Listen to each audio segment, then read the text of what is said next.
दो बहुएं। अरे ओ वर्षा बहू, कनिका बहू, लगता है तुम दोनों मुझे जल्दी ही मार डालोगी भूखा प्यासा रखकर।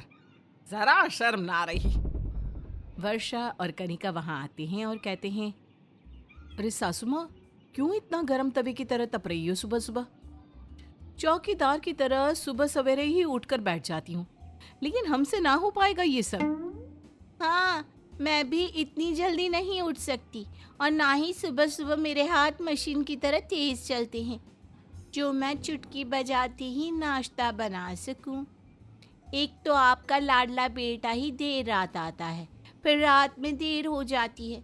अगर आपको इतना ही टाइम टू टाइम सब चाहिए ना, तो फिर एक नौकरानी रख लीजिए सासू माँ। क्या मतलब? तेरे मायके वालों ने पैसों की फैक्ट्री दहेज में दी है ना? अरे यूं बहानेबाजी मत करो। कोई उपकार नहीं कर रही हो तुम दोनों मुझ पर। तुम दोनों मेरे बेटों की पत्नी हो और मेरी दो बहुएं, तो ये सब काम करना तुम्हारा फर्ज है, जिम्मेदारी है। इतना कहकर हेमलता पूजा करने चली जाती है। बहुएं हैं तो क्या हमें गुलामों की तरह ट्रीट करेंगी? और नहीं तो क्या, मैं तो आज जानबूझकर सोऊंगी और मूवी देखने जाऊंगी। फिर चिकती चिल्लाती रहे ये बुढ़िया। अकेले जाओगी तो पाप लगेगा, मुझे भी ले चलो। मायके में किसी को कब्ज हो गया है, ऐसा बहाना दे देंगे बाद में। ये कहानी है हेमलता जी और उनकी दो बहुएं, वर्षा और कनिका की। वर्षा और कनिका दोनों भी बहुत आलसी और चालाक किस्म की बहुएं होती हैं। वो दोनों जब से शादी करके घर में आई होती है, तब से कुछ काम ही नहीं करती। थोड़ा बहुत कर लेती है और फिर बहानेबाजी और किसी ना किसी चीज का नाटक करती और काम टाल देती, जिसके कारण सारा काम हेमलता को ही करना पड़ता। एक दिन हेमलता अपने कमरे में थी। मैं तो परेशान हो गई हूँ इन दोनों बहुओं से। खुद सास बनी है और मुझे बहू बना दिया है। अरे क्या करूं मैं अब? फिर हेमलता अपनी बहुओं के सामने एक शर्त रखती है। ओ मेरी दो बहुओं, कान खोल कर सुन लो। मैं कल साफ सफाई कर रही थी, तब मुझे मेरे कमरे में सालों पहले मेरी सास ने दिए हुए खानदानी जेवर मिले और साथ ही में कई सारे अनमोल और कीमती चीजें, एक रानी हार, एक हीरे का हार और बहुत सारा सामान मिला। तो मैं सोच रही हूँ कि तुम दोनों को दे ही देती हूँ। अरे वाह, ये तो बहुत ही ग्रेट आइडिया आया है आपके बूढ़े दिमाग में। Good good, very good. हाँ हाँ, दे दो ना हम दोनों को, सोचना क्या इतना। लेकिन मेरी प्यारी कलमुही बहुओं, तुम दोनों इतनी बेढंगी हो, बिगड़ी हुई हो। तुम दोनों को तो एक गिलास पानी के लिए तक नहीं पूछना चाहिए। तो मैं क्यों तुम पर ये मेहरबानी करूं? मुझे बेवकूफ समझ रखा है क्या? अरे नहीं नहीं नहीं, ऐसा मत बोलिए सासू माँ। हम जानते हैं कि हम काम करने में दुनिया भर की आनाकानी करते हैं, लेकिन हम अब से ना आपका सारा कहना मानेंगे। हम घर का सारा काम करेंगे। हाँ, एक एक कोना चमका देंगे। मेहमानों को ऐसा लगेगा कि ये फर्श किसी लुके कंपनी का नहीं, बल्कि संगे मरमर का बना है। देखना, हम दो बहुएं फुल टू फुल सर्वगुण संपन्न बन के दिखाएंगे। मैं कैसे मान लूं? सासू माँ प्लीज, इतनी बेरहम और बुज़दिल ना बनो।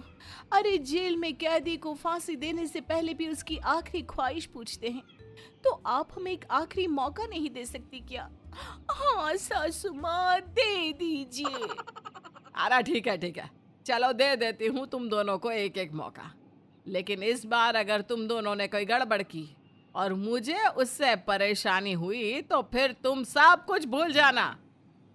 ओके डन, हम आपको शिकायत का एक मौका जरूर देंगे। सॉरी सॉरी, मेरा मतलब शिकायत का एक मौका नहीं देंगे। अब हेमलता से खानदानी हार और बाकी संपत्ति को पाने के लालच में दोनों बहुएं जी जान से काम करने लगती है और वो दोनों हेमलता की सेवा में लग जाती हैं। हाँ वर्षा बहू, थोड़ा और कस के मालिश करना। हाँ, बहुत दर्द हो रहा था घुटनों में, अब आराम मिल रहा है। वर्षा हेमलता के घुटनों की मालिश करती है और कनिका उसके बालों में मेहंदी लगाती है। कनिका बहू, बहुत खूब। काफी ठंडक महसूस हो रही है सर में। अब उस रमोला की बेटी की शादी में ये हेमलता किसी हेमा मालिनी से कम नहीं लगेगी। हाँ, हेमलता वर्षा और कनिका से बहुत काम कराती है और उनको एक पल का भी आराम नहीं करने देती। ओह गॉड यार वर्षा, मेरी तो बैटरी डाउन हो गई है। थक गई यार मैं ये बर्तन घिसते घिसते। अब और कर भी क्या सकते हैं, अपनी मंजिल तक पहुंचने के लिए चाहे रास्ते में 1000 कंकड़ क्यों ना आ जाए, हमें हार नहीं माननी है कनिका। यस यस, हार नहीं माननी है, यू आर राइट वर्षा। तभी वहां पर हेमलता आ जाती है। कनिका बहू, वर्षा बहू, मुझे तुम्हें ना एक अर्जेंट नोटिस देनी थी। वो क्या है ना, मैं तुम दोनों से ये कहना भूल ही गई कि कल दिन में हमारे घर में बड़ी पूजा होगी। बहुत सारे पंडित आएंगे और मेहमान भी, इसलिए तुम दोनों को आज पूरी रात जागना होगा और कल के खाने की और बाकी चीजों की तैयारी करनी होगी। क्या सासू माँ, आपको तो पता है ना कि हम दोनों सुबह 7 बजे उठते हैं और तब से नॉन स्टॉप काम ही किए जा रहे हैं और अब एंड मोमेंट पे आप किसी स्कूल की प्रिंसिपल की तरह बोल रही हो कि कल एग्जाम है और रात भर पढ़ाई करो। हाँ सासू माँ, अब तो हम दोनों की पूरी एनर्जी लो हो चुकी है। अब हम कैसे बनाएंगे सारा भोग प्रसाद और खाना, यूं रातों रात। अब वो सब मैं नहीं जानती। चलो मैं तो चली। ओह, मुझे आ रही है जोरों की नींद। आज तो मस्त कंबल ओढ़ के सोऊंगी। बाय, गुड नाइट और ऑल द बेस्ट मेरी प्यारी दोनों बहुओं। और हाँ, देसी घी के लड्डू ना जरा ज्यादा बनाना ताकि बच जाए और मैं उन्हें खाती रहूं आगे भी। हेमलता ऑर्डर देकर वहां से चली जाती है और दोनों बहुओं को ना चाहते हुए भी काम करना पड़ता है। अब और कोई ऑप्शन नहीं है। वर्षा, चलो एक तेज कड़क अदरक की चाय बनाओ ताकि रात भर जागने की चार्जिंग हो जाए और नींद ना आए। हाँ यार कनिका और वर्षा दोनों भी रात भर जागकर अगले दिन की पूजा की तैयारियां करती हैं और अगले दिन पूजा में दोनों को नींद आती रहती है। फिर भी वो दोनों हिम्मत रखकर बिना आलस और नाटक किए सारा काम करती जाती हैं, फिर चाहे उनकी तबीयत कितनी ही खराब क्यों ना हो। वहीं अपनी दोनों बहुओं को पूरी लगन से काम करते देख हेमलता बहुत खुश होती है। वाह वाह वाह वाह, ये सब किसी सपने से कम नहीं। दोनों बहुएं पूरी की पूरी बदल चुकी हैं और इन दोनों में आया ये बदलाव बड़ा ही अच्छा और फायदेमंद है, इनके लिए भी और मेरे लिए भी। एक रोज हेमलता की बहन चंपा आती है और चंपा और हेमलता दोनों कमरे में बैठकर आपस में बातें करते हुए नाश्ता खा रहे होते हैं। वाह भाई वाह, मान गई मैं तुझे हेमुड़ी, तू और तेरे किस्से। अच्छा सुन, तेरी बहुओं के पकोड़े अब तक बने नहीं क्या? बन गए हैं जी, बिल्कुल बन गए हैं। ये रहे गर्मा गर्म प्याज और आलू के पकोड़े और ये आम पन्ना और शाही टुकड़ा। बड़ी ही सुशील बहुएं हैं तेरी हेमुड़ी, वरना आजकल की बहुएं अपनी सास को ही घास नहीं डालती।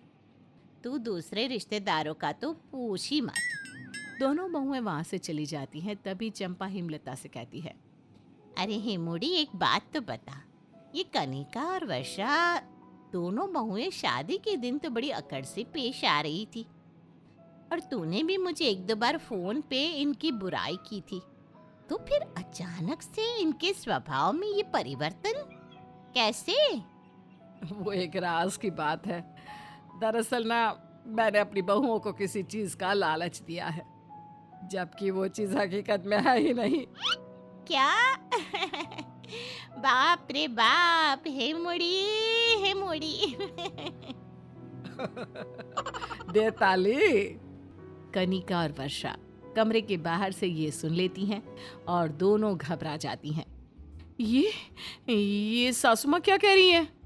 हाँ, कहीं इसका मतलब ये तो नहीं कि। दोनों फौरन कमरे के अंदर आती हैं और हेमलता की अलमारी का संदूक खोलती हैं। तभी उन्हें उसमें कुछ भी नहीं मिलता सिवाय रुई के। इसका मतलब वो खानदानी हार, हीरे का हार और बाकी कीमती सामान, वो सब झूठ बोला आपने हमसे। इतना बड़ा धोखा दिया आपने हमको। ये आपने सही नहीं किया सासू माँ। और जो तुम लोगों ने मेरे साथ किया वो तो बहुत ही सही था ना। सारे काम मुझे करने पड़ते थे। तुम दोनों तो बस पानी उबालती थी और मुंह पे मेकअप थोप कर निकल पड़ती थी घूमने और डोलने। हैं? सोचो अगर तुम्हारी माँ के साथ भी उनकी बहू ऐसा करे तो तुम्हें कैसा लगेगा? लगेगा ना बुरा। दोनों बहुएं मौन रहती हैं और शर्म के मारे अपनी गर्दन नीचे झुका लेती है। अब इस कहानी में कौन सा पात्र अपनी जगह पर सही था, दोनों बहुएं या फिर सास? जाते जाते बताते जाइएगा।